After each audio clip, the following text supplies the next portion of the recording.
Good afternoon. आज मैं आप लोगों के समक्ष नेल्सन मंडेला का पार्ट 2 लेकर के आप लोगों के समक्ष उपस्थित हूँ।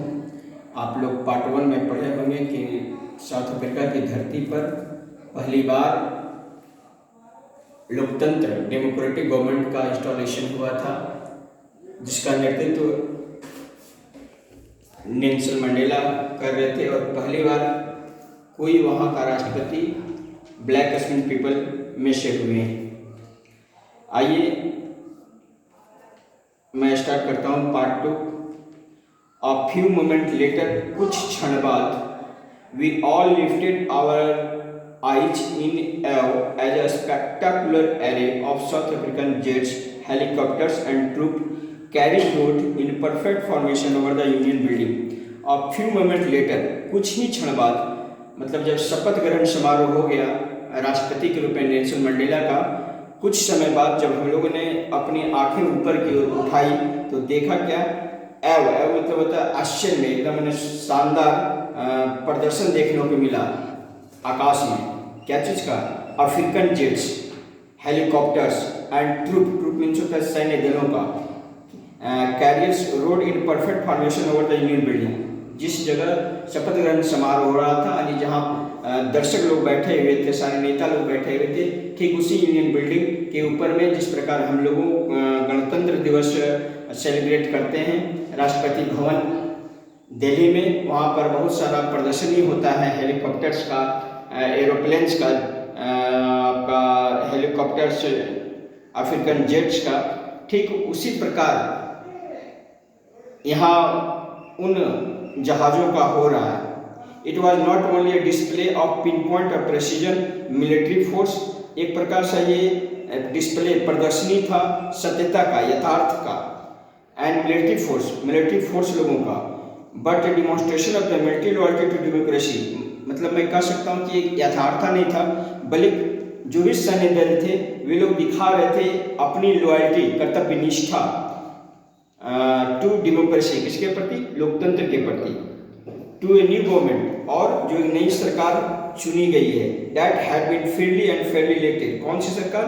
पहली बार साउथ अफ्रीका की धरती पर फ्रीली एंड फेयरली इलेक्शन हुआ है, उसी के प्रति अपनी निष्ठा जाहिर कर रहे थे।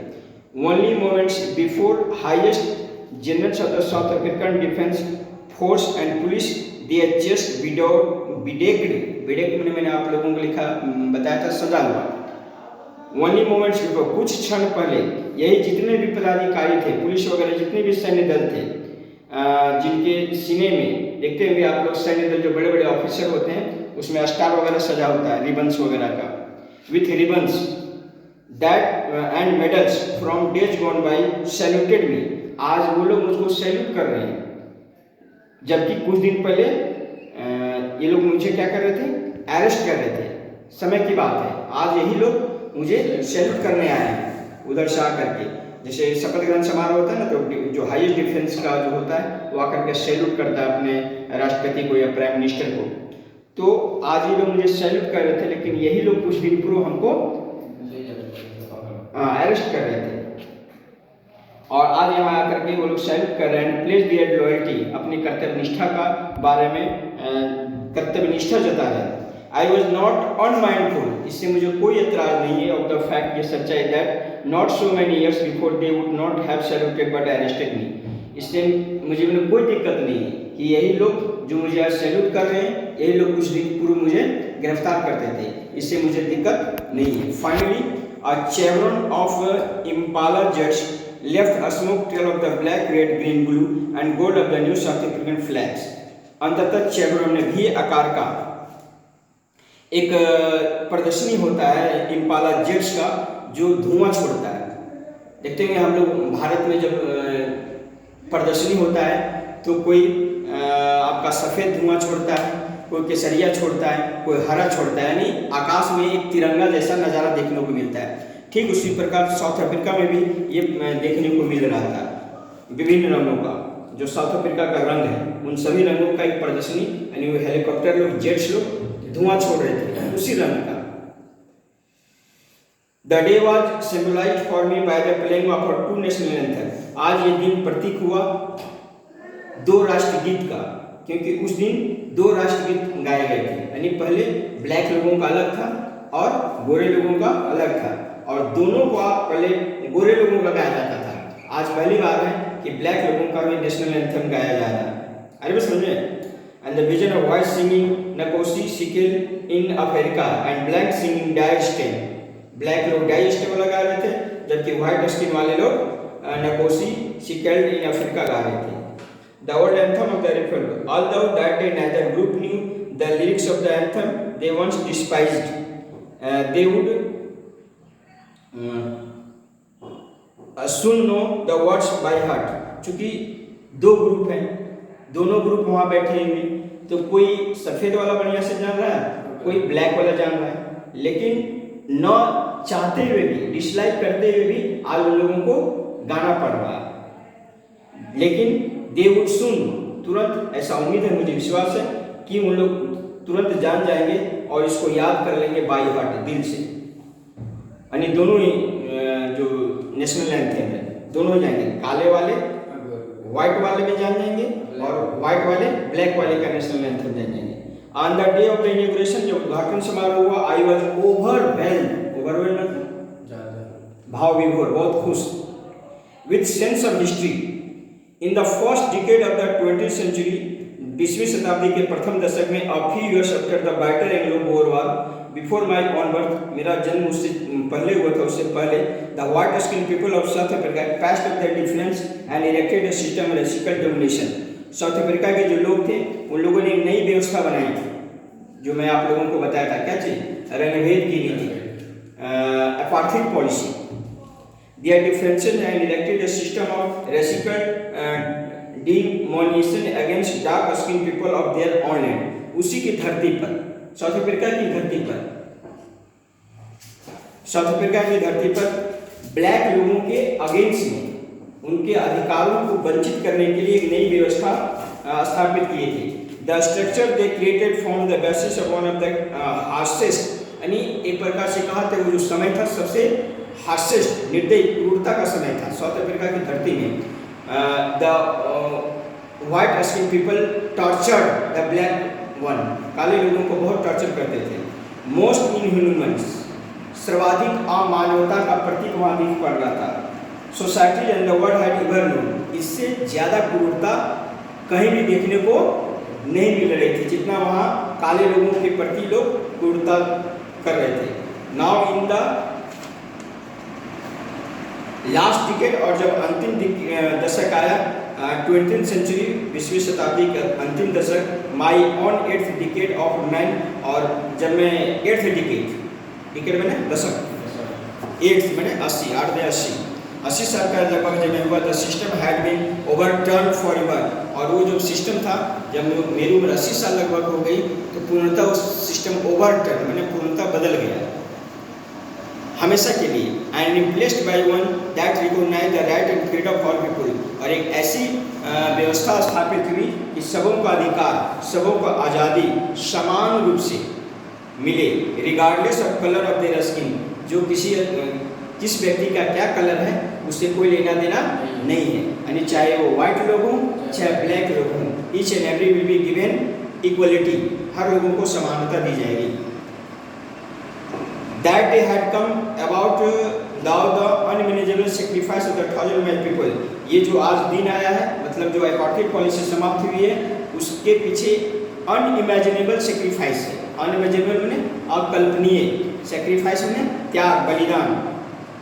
थाउजेंड ऑफ माई पीपल, हजारों लोगों का अकल्पनीय बलिदान के फलस्वरूप ये दिन आया है। People whose suffering and courage can never be counted और रिपेड, वे लोग जिन्होंने अपना बलिदान दिया, जिन लोगों ने कष्ट सहा, धैर्य दिखाया, वो गिनती नहीं किया जा सकता कि कितना उन लोगों ने बलिदानी दी।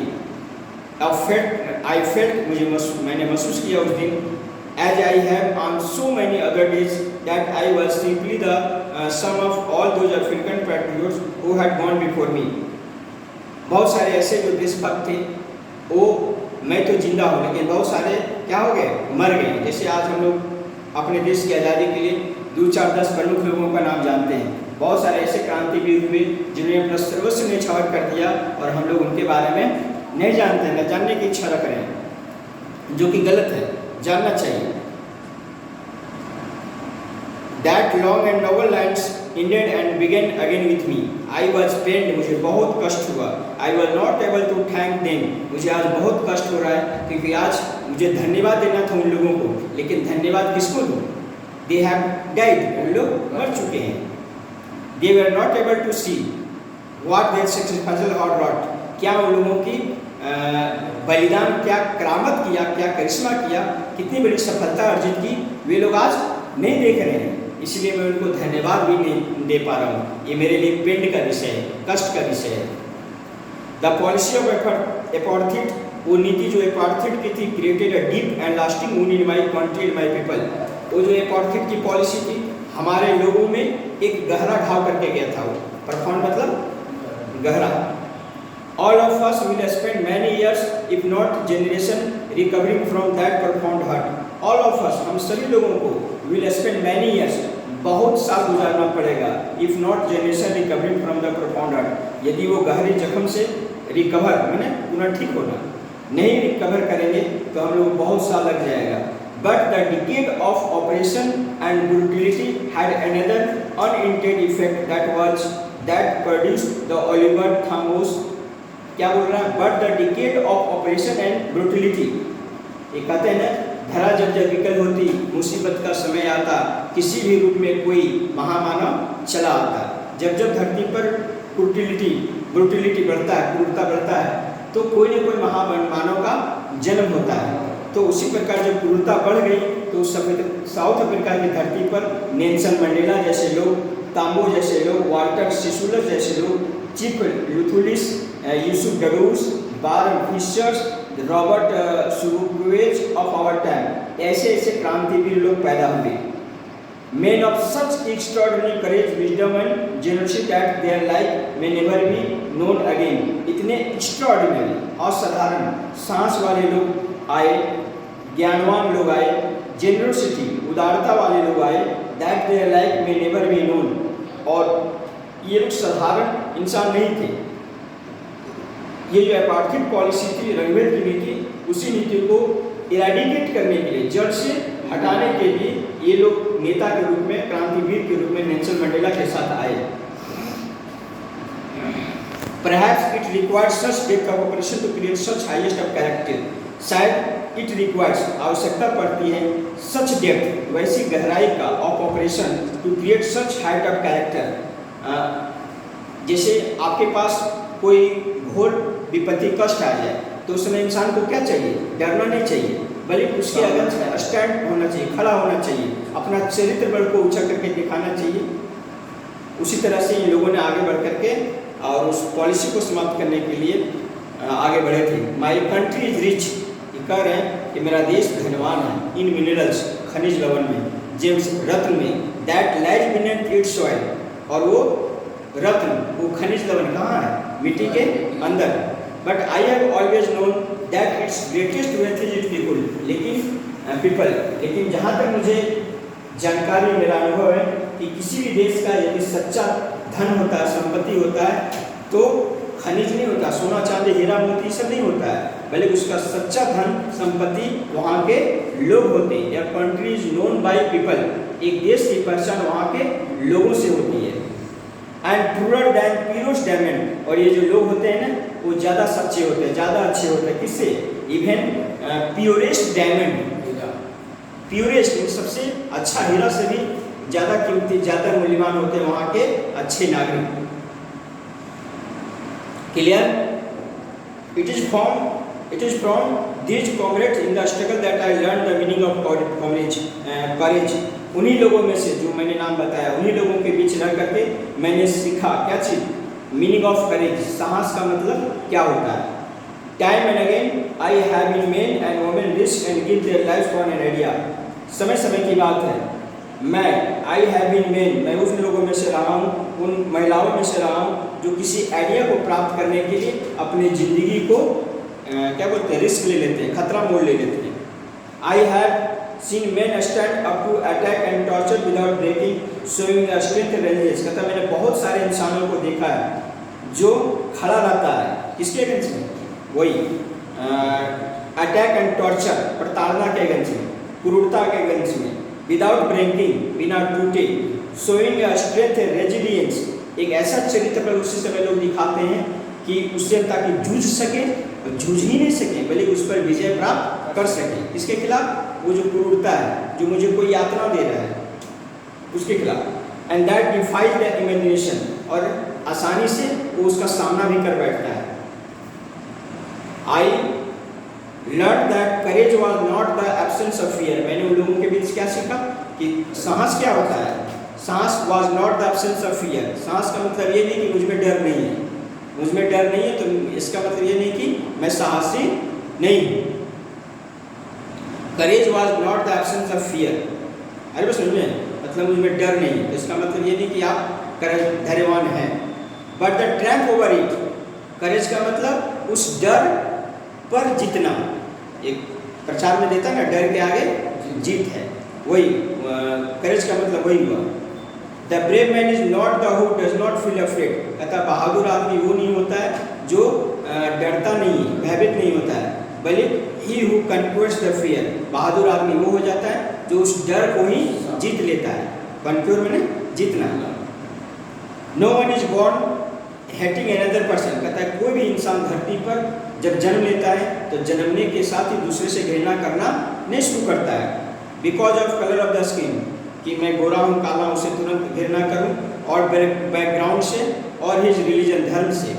People must learn to hate, यहाँ लोग ही सीखते हैं, अपना परिवेश में आकर के हेट करना सीख जाते हैं। And if they can learn to hate, यदि वो घृणा करना सीख सकते हैं, they can be brought to love, तो क्यों नहीं उन लोगों को प्यार करना सिखाया जा सकता है, आराम से सीख सकते हैं। For love comes more naturally to human heart than its opposite, क्योंकि प्यार जो होता है वो घृणा से और आरामदेह इजी वे से मनुष्य के हृदय में आता है। अरे समझ में, even in the grimmer times in the present when my comrades and I were pushed to our limits, सबसे बुरा समय कहिए जब हम जेल में थे हमारे साथी लोगों के साथ, when my comrade I were pushed to our limit, हम लोगों को एक लिमिट में धकेल दिया गया कि आप लोगों को इसको इससे क्रॉस नहीं करना है। I would see A glimmer humanity of human the gods perhaps just for second, उसमें से दिखाई पड़ी एक, उसमें से गॉड था, गार्ड, जेल के अंदर एक गार्ड था, उसके अंदर एक मानवता जगी, थोड़ी देर के लिए जगी, लेकिन जगी तो, और वे वही गार्ड जो छोटा सा पदाधिकारी था, वह हम लोगों को एक प्रकार से साहस बढ़ाया कि नहीं आप लोग जो कर रहे हो अच्छा कर रहे हो। वही guard perhaps just enough to reassure me, लेकिन ये पर्याप्त था पुनः हम लोगों को आश्वासन देने के लिए, भरोसा देने के लिए, एंड कीप मी गोइंग, और ये जो उसने कहा है प्रकाश की कि आप लोग जो कर रहे हो जारी रखो। मैंस गुडनेस इज फ्लेम, कहता है आदमी की जो अच्छाई है वो फ्लेम, एक प्रकार से फ्लेम है, फ्लेम मतलब ज्वाला जलता है, जैसे लालटेन का जो फ्लेम होता है या ढिबरी का होता है, लैंप का होता है, तो आदमी की जो अच्छाई है वो एक प्रकार से फ्लेम है, दैट कैन बी हिडन, उसको कुछ देर के लिए आप छिपा सकते हो, हिडन में छिपाना, बट नेवर एक्सटिंग्विश्ड, भले आप छिपा सकते हो लेकिन उस ज्वाला को, अच्छाई रूपी ज्वाला को आप कभी भी बुझा नहीं सकते। एक्सटिंग्विश करने क्या बताए थे, बुझाना, है ना, तो उस ज्वाला को आप कभी भी बुझा नहीं सकते हो। डियर स्टूडेंट्स, आप लोग किताब सामने रख करके और बढ़िया से इसको रीडिंग करेंगे और वर्ड मीनिंग, इसका जो भावार्थ है आप लोग समझने का प्रयास करेंगे।